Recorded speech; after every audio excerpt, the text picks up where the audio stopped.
We just saw Sin City, A Dame to Kill For, and on this show I take my friends, we go see a movie, we do a review in the car, and then we have a discussion after that. The review part is spoiler-free, so if you're on the fence and trying to decide if you want to see the movie or not, you can watch that. The discussion part may get into spoilers, so don't watch that if you intend to see the movie, but if you want to know what we thought or have seen the movie and want to see kind of how our view of it stacks up to yours, watch the whole thing. If you like the way we do these, please like the video, subscribe. Liked the first Sin City quite a bit, and I think a lot of that has to do with how groundbreaking and interesting the effects and the fact that it looks like a comic book was. I remember the first scene just blowing me away when I watched it in the theater back when it came out. This movie has a lot of the same thing going for it. The style-wise, it looks really good. It sort of wears a bit thin in today's world just because I've seen movies like Machete where you kind of get the sense that Robert Rodriguez has really started to rely heavily on CGI, and it gets a little bit to where the world just looks fake. It's not necessarily always visually interesting. It's just, there's just something there to look at. There's also some inconsistencies that I didn't really understand or get. Something would be colored in one cut and not colored in another cut, and that kind of stuff, but just it stuck out and it bothered me, and it didn't seem like it didn't need to be there. Apart from that, we've got the stories, and this is again a sort of an anthology movie like the other one was, and the returning characters are fun to see, and all in all, it adds up to nothing. There's a couple of storylines that are interesting here and there. Some of the performances are good at parts, but they really don't have a whole lot to work with, and it really, really comes across as a bunch of cookie-cutter stories just kind of slapped together. If you've read Frank Miller anything, you kind of know where things are going to go with this. So, I mean, all of that being said, I'm not the biggest fan of the first one. I don't think I've seen it since it came out in the theaters. But I liked it for what it did from a style perspective. I kind of wish this one had pushed the envelope a little bit more, been a little bit more interesting, and been worth the wait for the number of years that it's been since it came out. But I was pleasantly surprised by Jessica Alba's performance. I thought that Jessica Gordon-Levitt was very good in it. I enjoyed most of the performances. I can't really think of an actor that I didn't care for in this. It's just, they're just given this really gruff noir stuff, and every other word is damn, which I don't care, but that's the Frank Miller way is, it's every damn thing, and that's how you make noir, is you just put damn into every sentence. The damn to kill for. The damn dame, damn it. So anyway, I think that was the actual line in the movie. That's my overall thoughts on it. What did you guys think? I really wanted to like it. I was a fan of the first one. I'm a fan of the art style, but I agree with you. He took the art style and made it really. Instead of looking gritty, it looked fake. Right. Like you could just tell it was absolute fake. I likened it to a scene from Blade 2 where him and the vampire are fighting in front of the lights, and it looks like it's straight out of a video game because their movements are just horrible, and it looks all kinds of computer animated. It was terrible, and it was the most beautiful piece of garbage I've ever seen. Uh-huh. Like, I really did not like it at all. I love the actors in it, but I thought they really phoned it in. Everybody, I know it's supposed to be gritty and noir, but not everybody has to just be this serious. Give a little bit of inflection somewhere. Mm-hmm.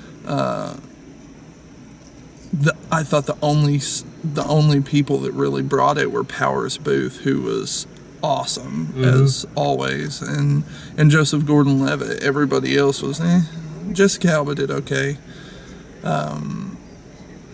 It was just not very good. The cohesion wasn't there from the first one. The first one, each story, they crossed paths with one another. They were happening at the same time. And so you would see a scene happen in the first story, and then when the second story happened, you'd see that scene from a different perspective. And it was really cool. This one, there was no cohesion. It was just very bad. And did they even watch the first movie? Jessica Alba gets whipped at the end of it, and she has scars all over her back. In this one, she's wearing next to nothing, so you know if she has scars or not. The scars are gone. You know, and those were a huge part of her character. It was just, to me, I pretty much hated every second of it, except for Ava Green.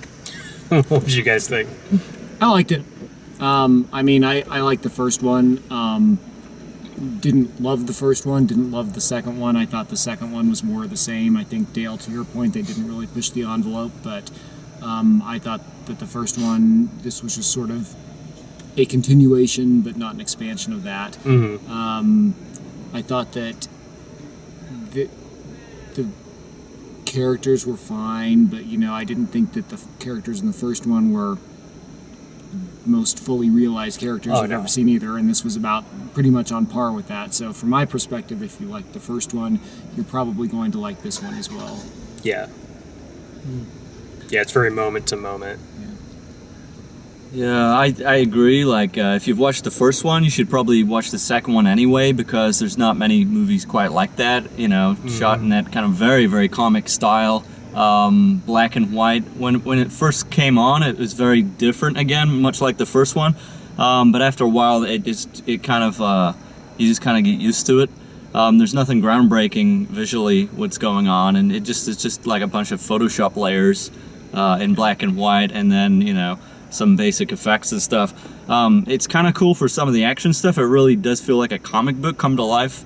Especially when arrows are whizzing through the air and white blood and very stylized comic violence, which is kind of cool, but nothing interesting in 2014 visually.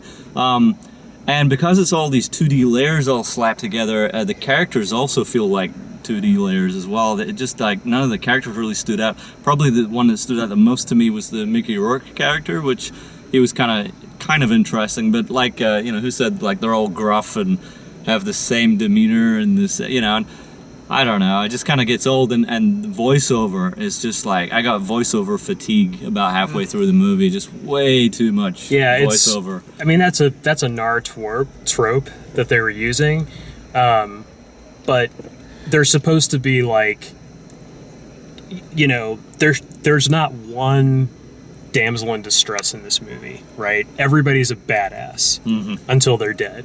That's how the whole movie works. Every character. Can I just say, though, you guys just watched, what was the first movie? If I Stay? If I Stay, back to back with Sin City, and you do not complain about the voiceovers in If I Stay. I noticed the voiceover in If I Stay. The entire movie in If I Stay was a voiceover. It was even more of this, but I noticed that too. It annoyed me, not to diverge too much from Sin City, but it annoyed me in If I Stay, but I didn't even notice it in a negative way in Sin City. The voiceovers didn't bother me in this. I mean, the noir thing. What the noir thing? At least it makes more sense in the comic book perspective, because you know what bothered me in this with the characterization, and it wasn't that they were doing voiceovers. It was that every character was the exact same character. It was, whenever we would go to a perspective, or we'd switch perspectives in the same scene, like someone would do a voiceover, and then we'd switch perspectives and we'd hear somebody else's voiceover. You couldn't tell. And they were the same character. It's all similar experiences, you know, similar characters, similar goals, motivations. I gotta do this thing to stay alive. Things are rough around here. Yeah, like no one would think to just leave. The voiceovers, they really didn't. What killed me was, honestly, the horrible performances, and I can point out one that was just absolutely atrocious, and it was Christopher Maloney. Yeah. My God, that was the worst acting I've ever seen. There's Yeah. a reason he's on television. It was horrible. No, I thought that he played that role very intentionally that way. I mean, I Yeah. didn't see it as bad acting. I saw it as that is how that character The that is pulpy kind of thing. the pulpy noir trope of the detective Spineless. who's been spineless and is being used. And I thought that it's not an exciting role to play, but I thought that that's the way that Right, You and played it out well, yeah. Like that didn't Conflicted. again. Like he didn't bother me. Jeremy Piven didn't bother me. It wasn't anything that the actors were doing incorrectly. It was that. And I feel this way about like every character in this movie. Like every character in this movie is basically Batman. yeah. They're Well, all just Batman Marvin- until they get shot and then they're dead. Marv and Dwight are pretty much the same exact character. Yeah. Yeah, it's and that Like really which one of them portrays was it. vulnerable ever? Which one of them was like actually had like any kind of love or like everyone's just the same gritty piece of Well, Like you had said, like the part of the problem was it feeling so disjointed. Like the stories didn't properly intersect, except for the Mickey Rourke character. He kind of crossed over a little bit. Well, but- Mickey Rourke is the only character that's in every single Sin City yeah, book. and there's not much to tie them to. Well, I mean, just in the film, there's not much to tie them together. It just seemed very well, like, they keep. oh, really? We're done the, with that one now. The Okay. only thing that ties them together is they hub everything out of that saloon that right. Nancy dances at and Marv sits at. So it's like a slice of life in Sin City. Well, Right. if you read the Sin City comics and even watch the Sin City movie, the very first movie, it gives you the beginning and the end of Sin City, and every other story in Sin City happens between those two moments. Because in the first movie, Marv is a broken, drunken man, and then you see him getting electrocuted at the end. Yeah. That's the beginning and the end of Sin City. Every single story, every other book that happens They just between expand. those two moments. Oh, gotcha. Okay. And Marv is the interlocking character to every story. That makes sense. And the voiceover, you think it was bad in the movie. In the books, every single text bubble is all voiceover. There's hardly any Right. dialogue Lots of- between yeah. characters. That's also pretty similar Frank Miller. I mean, Yeah. that's pretty And- general for him. I'm going to just really quickly say that we're done with the spoiler-free part of this. So if you are still watching, we're pretty negative on this movie overall. It's probably one to if you're a big fan of the series, of course you're going to go out and see it. So go see it. Maybe catch it on Blu-ray or something like that. But it didn't rock my world. I'm not that negative on it, but Yeah, I exactly. don't have a desire to see it again, at least not for a long time. So It's Yeah. watchable. yeah, It's watchable. That's Yeah. true. It's true. And yeah, and if you have to see Eva Green naked in a movie this year, see 300 Part 2, Rise of Empire, because it's a better movie. But she was naked through this entire movie almost. Which is also like Even when she was wearing clothes, she was pretty much naked. I'm not going to complain about that, but really. Well, have you ever It has seen to- any of her movies? Yeah. She's naked in 90% of it them. has to be consistent with the comic book. It's supposed to be almost Yeah, a frame by frame remake of the comic book. So I understand. I She's understand. naked in the comic book. She's naked here. I felt like when she died, like, it was like, why did we name the movie after her? It's like her story was so by the numbers, so basic. I would say two reasons. I would say number one, because that story took up the biggest chunk of the movie. Number one, and that was the name of that story, was A Dame to Kill For. And number two, it is probably, of all the Sin City books, A Dame to Kill For and That Yellow Bastard, which was done in the last movie, are probably the two titles that are most easily recognized by Okay. people. Yeah. So I think that rather than just call it Sin City 2, they chose the name of one of the more popular, rightly or wrongly. Yeah, I mean, I thought the story was interesting, and I thought Eva Green was perfectly cast. I just felt like they killed her, and I was like, we've got like 40 minutes left in Yeah. this movie. Like, why?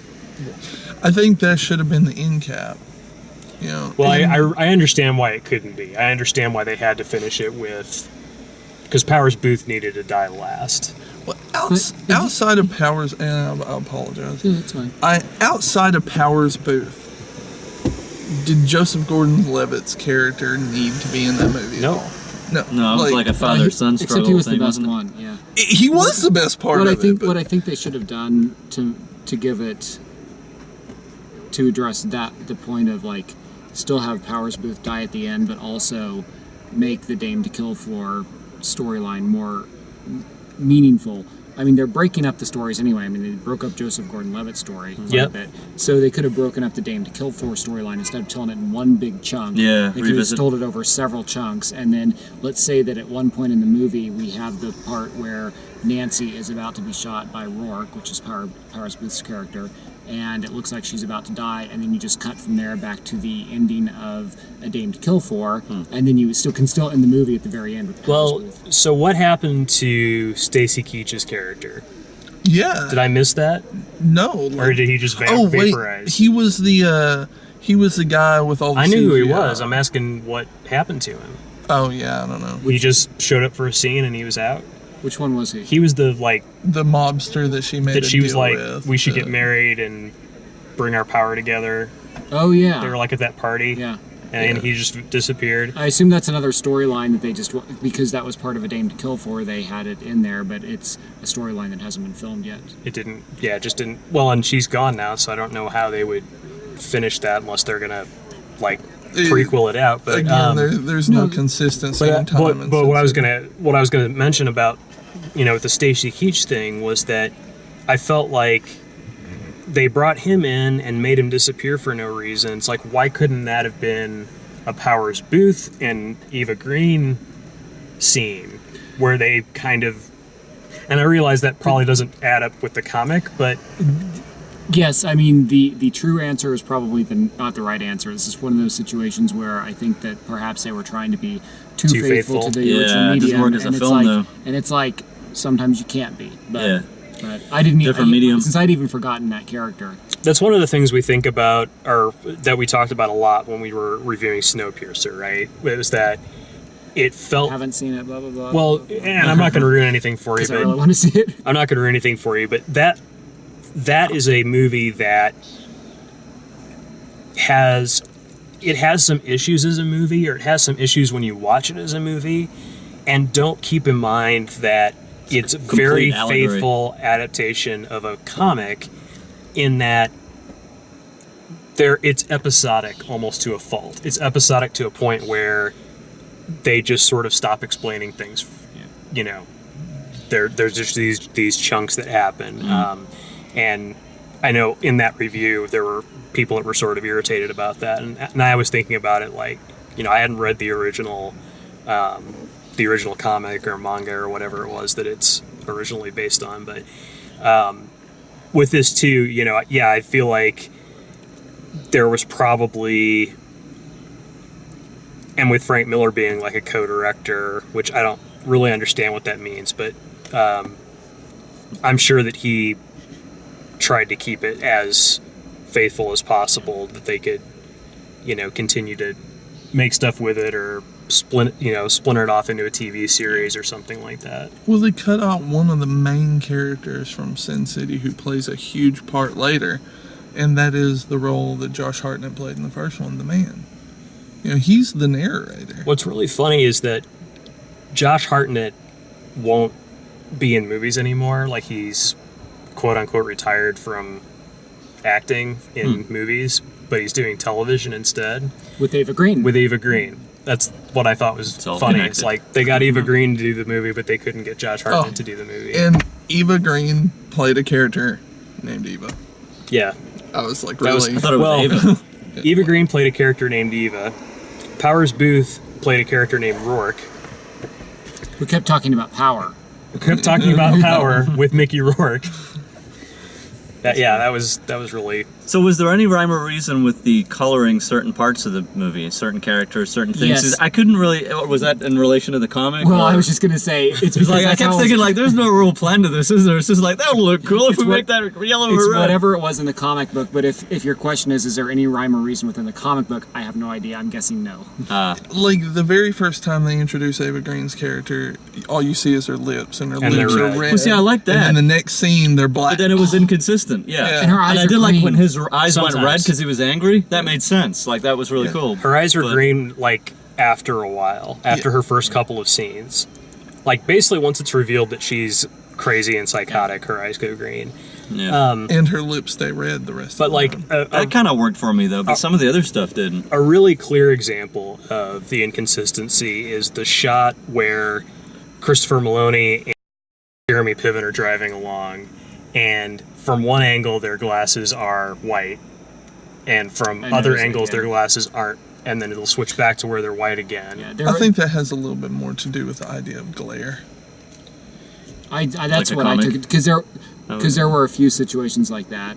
It wasn't just theirs. There was like at least one other time where somebody had glasses one way and then a different shot from a different angle. It was a different way, and I thought it was just kind of a glare thing. I just also. really would have liked to have seen it be consistent. Like I would, Eva Green should have had green eyes the whole movie. She should have had red lips the whole movie. Oh, Eva Green had green eyes. There's another one. So why was the girl who Joseph Gordon-Levitt's character took? She was all yellow and stuff. Was Marcy. that because she was innocent or something? Or Marcy why was- was she? she like, was all Guys, in color. We can't argue each one. There is no rhyme or reason. Seriously. Seriously. Going back my to that OCD kicks in. Christopher And it's like, Maloney why is scene, it? where Christopher Maloney and his partner are going along, and he's just like, oh, I can't believe you're leaving for this stupid whore, and he just, that scene right there sums up the entire movie for me because it is so horribly acted. I know his character is supposed to be, spineless and everything, but he is just, I told you, it's so terrible. It was Susan Lucci acting. Oh my god, it was like I was watching Days of Our Lives. Yeah. The bad years where like Marlena was possessed. Yeah, and I don't know how much because was it like 2006 that the last one came out, or was it before that? I think it was Might have been 2005. Yeah. So I mean, I don't know how much development hell this has been in. I don't know how much they rewrote or like how much they shot and cut out to finish the movie the way that it came out. But I mean, obviously there's more comic stuff that isn't here, but to me it did feel like there were scenes missing, or that there was. Oh yeah, well like Lady Gaga. She was in there for like what, 10 seconds? Oh, I didn't even notice. Yeah, it was like She was in a the- waitress. The diner. Yeah. She gave him the $1. Oh yeah, I know what you're talking It about. was like really. Yeah. Just because. It, seconds it was like there Well, was Lady an Gaga was in. Machete Machete 2, or isn't Machete she? Kills. Yeah. Yeah. Oh yeah. I think if yeah. you watch the first one again, you would notice that there are things where it feels like things are missing. Like I agree. I'm not. like Dwight in the very first one. He talks about how he never references it again in the first one, but he talks about how I'm a man with a new face. And Yeah. in this one, you find out how and why that happened, but there are things like that in the first one where it's just kind of like there's something here that's missing. And I felt like the first one really, like, if I'm honest about the first one, it was really the graphics of it that blew me away. It wasn't the storytelling. It wasn't the story or the characters or anything like that. It was like seeing a Scanner Darkly or the Polar Express or something that was just doing something very new visually that really got me into it. And because it was new, it felt more dangerous, and I think that made it feel more electric, More memorable, yeah. more memorable. Yeah, but this one's less memorable because we've seen more stuff like that. Yeah. Also in the first one, again, it felt like the first one, it was just he was messing with the color scheme. He was making it look like a comic book, and it made it feel gritty. And this one, it was like, okay, I've done this, but now I'm going to CGI the hell out of it. That's Rodriguez, though. I mean, as of late, that's The action all of his movies are like scenes, that. Some of the action scenes were absolutely terrible, Yeah, and they janky, and Yeah. like one scene, Jamie Chung's character cut somebody, and it looks like she just like Yeah, it was bad. it was terrible. yeah. I mean, There was one part where they should have just even left the wire in. The way she landed was. Oh, the other They good should one. have just not even. The other one that rotoscoped out I really noticed that was funny was when Josh Hartnett he gets shot or he flies out a window or something, and he hits the ground, and he's supposed to hit Josh the ground. Brolin. Yeah, he's supposed to hit the ground really hard, and like knock the gun out of his hand or whatever, and he lands like on his elbows and knees, and he bounces, and it's like, yeah, he bounced because there was a rubber mat there to like stop him from hurting himself, but they just left it in the movie. Like, he's just like, doing. Because why not? In Dwight in the first movie, was he not played by like Clive Owen or something like that? In the first one? Well, because he has. I forgot Clive Owen was in. Yeah, but why didn't they use Clive Owen at the end of this one where he gets a new face? Well, I mean, but they recast other people too. I mean, Yeah, I mean, they recast. It was what's her name, and now it's Jamie Chung because she Yeah. was pregnant, and then obviously Brittany Murphy died, so they recast her. Michael Clark Duncan died, so they recast him. So Yeah. those are obvious. But Yeah, Dennis Haysbert was a new cast because Clive Owen Michael Clark Duncan was died. much, much, much better than Brolin was. Yeah, I guess. I think it's really just like whether you like the actor or not. Well, he had I like Brolin. Like, I like Joseph Gordon-Levitt, and I liked him in this movie, but I think that has a lot more to do with how much I like Joseph Gordon-Levitt than I do like how But his character was I written. actually I also- don't like Clive Owen, but I actually think that one reason you may like Joseph Gordon-Levitt in this is because, I mean, to your earlier points, everybody is same. He's the only one who's he's the only one who's a good guy as much as anybody can be a good guy, who's a little bit different than the other. He also has some vulnerability Yeah. that they show. Like, they show him going to Christopher Lloyd to get fixed up, and Yeah. that's a little bit more. It's just. It's not even like that. It's more human or more realistic. It's just that it's something else. Something to than contrast the the other unstoppable characters. bullet Yeah. sponge. he also had inflection. Like, he didn't just talk in a monotone. He actually showed like there was some emotion there, and that was awesome. Yeah. Yeah, and So he's the scene- opposite of Bruce Willis,